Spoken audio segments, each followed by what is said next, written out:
So Kevin Lee's fighting this weekend. Pretty big fight for him coming up. He's fighting Charles Oliveira. But the question about Kevin Lee is, where's he at in his career? What's he doing? Like, where is he going? Right? Kevin Lee is incredibly interesting to me. Right? Because you have a guy, he's still young. He's like 28 years old. Right? So he's still young, but he's already racked up a lot of fights in the UFC. Okay, and I feel like we've been talking about him for a long time, and he's always like right on the brink of contender status. Well, no, I mean, he's a contender, but he's always like right on the brink of like getting a world title shot. Like, he's always right there. He's so close. I mean, he even fought for the interim title. I believe it was it the interim title? I believe he fought for the interim title when he fought Tony Ferguson. I think that's when Tony Ferguson got his interim belt, was in that fight against Kevin Lee. Maybe I'm wrong on that, but I'm pretty sure that's where he earned it. So my point in saying that is, I mean, you make it to an interim title fight, obviously Kevin Lee he's pretty well respected. You know, like his skill set is high. But you look at it, he lost that fight, then he beats Edson Barboza, then he loses the next two against Quinta and Dos Anjos, right? So you're like, what's going on with this guy, man? Like, I've seen him look great in fights. I've seen him come out and look not so great, right? Like, he's come out and looked, he's looked just like a regular run-of-the-mill type guy before, right? So, you know, you got to ask yourself, right? The question remains, what's up with Kevin Lee? And I think I got an answer for you here, right? So to me, when you look back at his career, there's a few interesting developments. So number one, the guy comes out, he's a former collegiate wrestler, okay?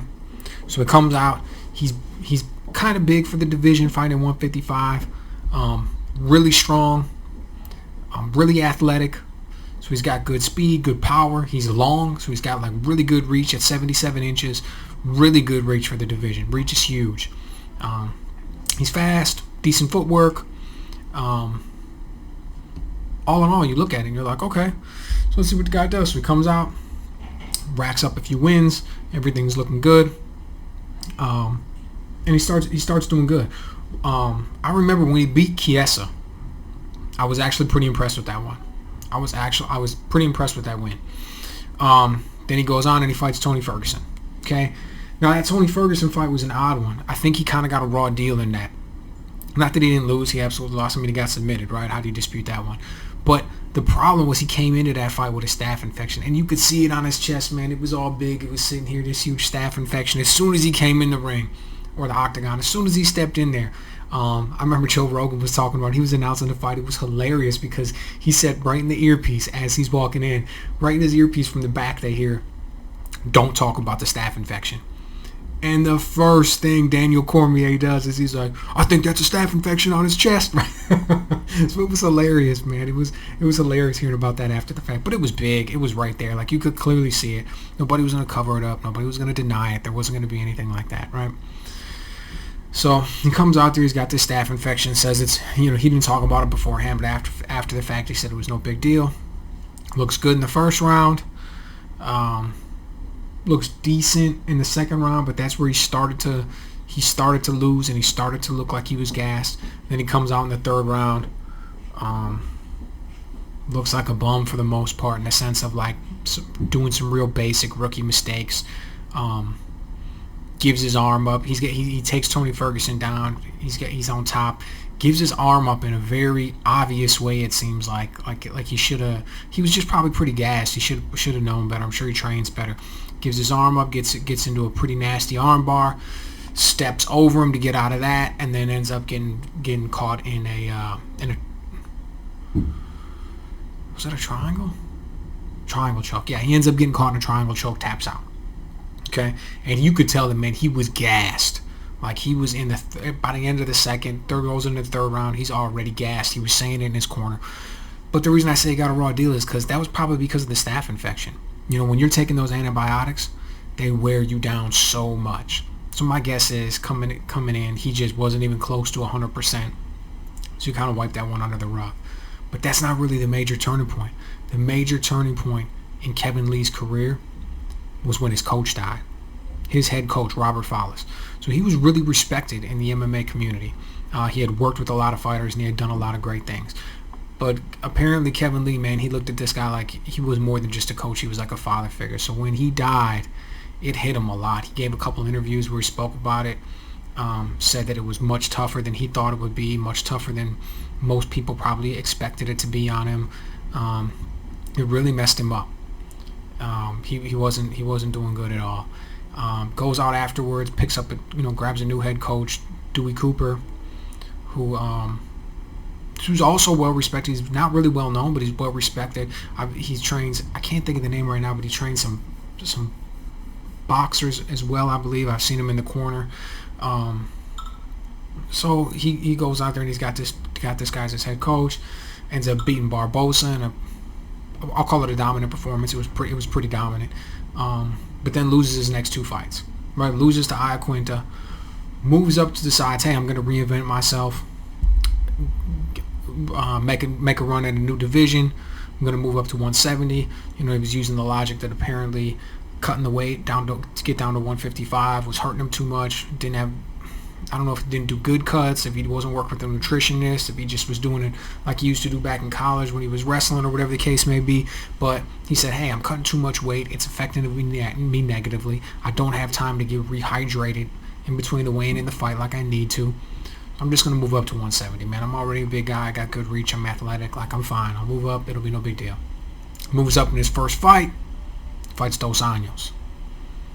Doesn't go well for him. First of all, Dos Anjos, former world title holder at 155. Beast of a man. Right? 170 pounds. Goes in there. And Dos Anjos, in my opinion, pretty much, I don't know if I want to say that he won every round, but he won. He dominated the majority of it. Kevin Lee was going in for a lot of takedowns. He scored a couple, but Dos Anjos has really good takedown defense. Did Kevin Lee land some good shots? Sure he did. He was really working that jab. He landed some good stuff. But ultimately, at the end of the day, I feel like he got the worst of the exchanges. Dos Anjos dominated more. Ended up getting him on the ground and getting that. I think he had a head and arm choke. But it was arm triangle. That's what it was. Arm triangle. They ended up catching him in. But it almost looked like you could tell at that point that, like, same thing. Lee looked gassed, man. He did not look good. And that one he didn't even cut weight for. So it was like I was looking at him. I remember thinking after that fight, like, man, this might be the end of dude. Like, not like he'll never fight again, but I mean, it may be the end of him. This may be where he transitions from contender or somebody who's a possible world title, somebody who could possibly win a world title. This is where he transfers from that over to journeyman. Like, this is that point in his career, and he's young. He was like 27 at the time, and I'm thinking, this isn't good.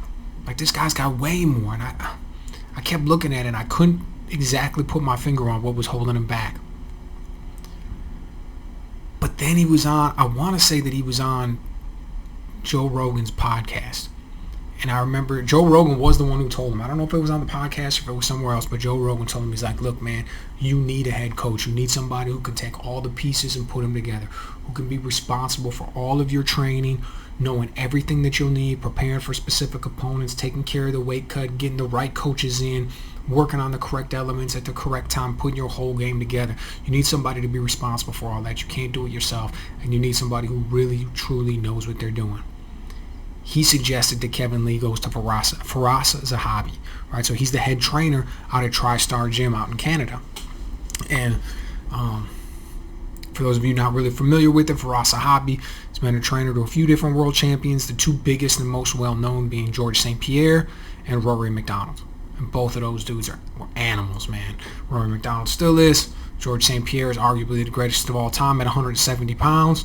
Came back, stopped Bisping, and won the belt, I don't know, a year or 2 years ago, something like that, up at 185 pounds. He was a former pro himself, highly, highly, highly respected in the industry, and TriStar is one of the best gyms in the world. So Kevin Lee decides, hey, I'm going to take this man's advice. I'm going to go up here. I'm going to work for Firas for a while, and we'll see what goes on. So he was working for him, and so far they've only fought once. They got in one camp for his last fight when he fought Gregor Gillespie. And it went great. You know what I mean? Like, it went great. And I'm thinking this could actually be what takes his career to the next level. Okay, Firas Zahabi is a phenomenal coach, not just when it comes to all the physical aspects of being in a fight. Okay, getting you ready and prepared physically for what it's going to take to compete at the highest levels in the UFC. Like, he's already proven that he can do that. No questions asked. He's already got all this covered. Right? Firas is the man. But when you listen to him talk and you listen to his interviews and even when you listen to his podcast, you realize that he knows that there's more to it. It's the mental aspect. It's the emotional aspect. He gets guys mentally prepared to go in there and perform at the highest level on fight night. Right? And part of the reason they're mentally prepared is because they know they're physically prepared. He goes in, he takes control of the entire operation and makes sure that you have absolutely everything you need. Like, you could not possibly be better off than the position that he's going to put you in. And then he also takes care of the mental aspect. He takes care of the emotional aspect, right? Like, that's what the job of a head coach is. A really, truly top-notch, world-class head coach. He's going to put that all on his back. He's going to take that responsibility. He's going to make sure that his man is ready to perform at the absolute highest level when he needs to do it. Dude, Gregor Gillespie is no joke, and he went out there and Kevin Lee got the first round knockout on him. Good how he did it was beautiful too, right? Like, they were in there throwing leather, going at it right from the first second of the first round. And what happened? Gregor Gillespie comes in with a jab. Kevin Lee counters with a right hand right over the top, beautifully. Gillespie tries to roll to the side, roll to his right side to attempt to take some of the steam off for it, and that walks him perfectly into the left high kick that Kevin Lee threw. I mean, he throws a counter right. Gillespie starts to move over just a little bit, and it walks him in perfectly to that left high kick that he threw. Caught him right on the side of the head, knocks him out cold. I mean, it was picture perfect, man. Like, you couldn't ask for more than that, right? Perfect counter right hand, moves him just a little bit, bang, sets up that left high kick, smokes him. Ended the fight right there. And you have to figure that was something they worked on in camp, right? Because that's always been a good combination of Kevin Lee's, right? When he throws a high punch and then comes back with a high kick, sometimes he'll be on the same side, sometimes it'll be opposite sides, but it's a combination that he's used in the past pretty effectively. And it was one that worked there perfectly for him. He spoke incredibly highly of Firas Zahabi after that fight and working with him. Actually thanked Joe Rogan. And Firas Zahabi spoke incredibly highly of Kevin Lee. He said he's a great student, said he comes in and works hard, said he's humble, said he really dedicates himself, comes in and doesn't have any of the ego or anything like that, which is absolutely what will prevent you from being great. So hearing all those things, man, it's just, I absolutely 100% believe Firas Zahabi is going to take him up to the next level and turn his career around. Now, does that mean that he's going to be the champ at 155? Hey. Let's not get ahead of ourselves here. Right, you got two absolute killers at the top of that division in Khabib and Tony Ferguson. Okay, he already lost to Tony once. He could very easily lose 100 out of 100 to Tony Ferguson. Okay, anybody could. Tony Ferguson is an animal, right? And as far as Khabib's concerned, I mean, come on, man. The majority of Kevin Lee's game is built around wrestling. He's taken down, like, I want to say every opponent except two. I know he didn't take down Gregor Gillespie because he knocked him out in the first round, and I want to say there's one other one that he didn't take down either early on in his career. Other than that, he takes everybody down. He usually takes them down multiple times, even in the fights that he loses, like against Dos Anjos. Right? So that's a huge part of his game. His striking is continually improving and getting better, but wrestling is a huge part of his game. I can't imagine this man going 3 rounds, 4 rounds, 5 rounds without trying to take somebody down multiple times. And good luck trying to take Khabib down. Good luck with that. Go ahead, give that a try. Let me know how that works out for you. Like, man, that's a tall order. Not to say Khabib can't be beat. I just don't think you're going to go in there and you're going to take him down and work your ground and pound from top position on Khabib. Okay, I just don't see that. I just don't see fights going that way. So, yeah, I absolutely think that Firas is the man for the job. He's going to come in there. I really think he's going to make a big difference. I'll be breaking down specifically what I think is going to happen in this fight, putting that video out tomorrow as far as an actual analysis and prediction for Kevin Lee versus Oliveira. so I'll give the specifics on that one. But this video was just generally more about Kevin Lee picking up Firas as his head coach and how that was going to turn out. And I think it's going to turn out amazing. If this first fight was with him was any indication, it's going to turn out great.